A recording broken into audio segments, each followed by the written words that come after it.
great infinite energy field in which we all have our existence. Everything is happening spontaneously.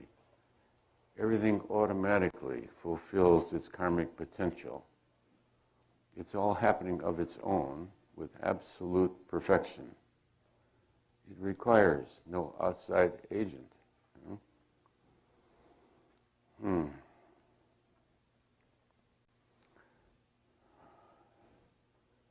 The moment that we say now is the advancing edge of evolution. We are the product of all of evolution throughout all of time.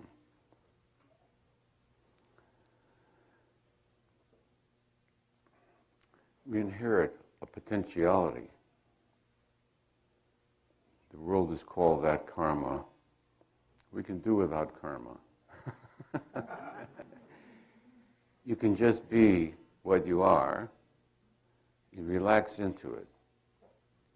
There is nothing to be acquired. There's nothing new. There's only the relinquishment of that which you are not. So it requires no effort, but it requires merely a laying back and an allowing things to be. So where do you find the essence of divinity within you? God is both transcendent from a descriptive viewpoint and immanent from an experiential. God transcendent is the subject of theology. God immanent is the subject of the mystic. Just as the scientist is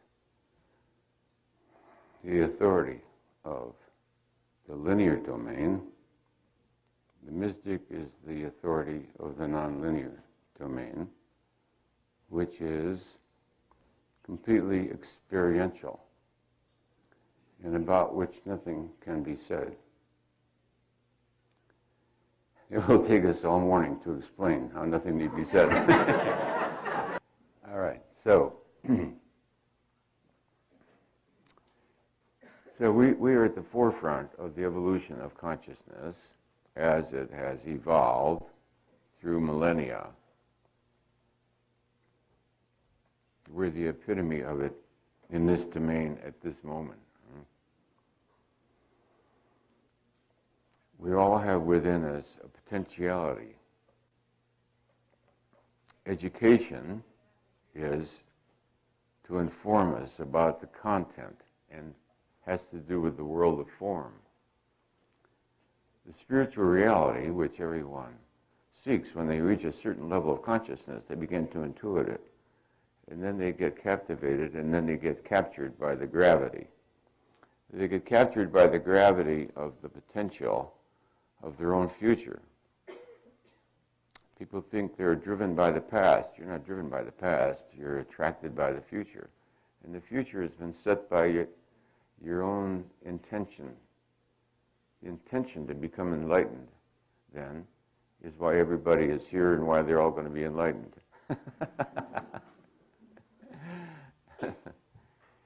Once you've heard of it, nothing else will suffice. The Buddha said that, and that is a fact.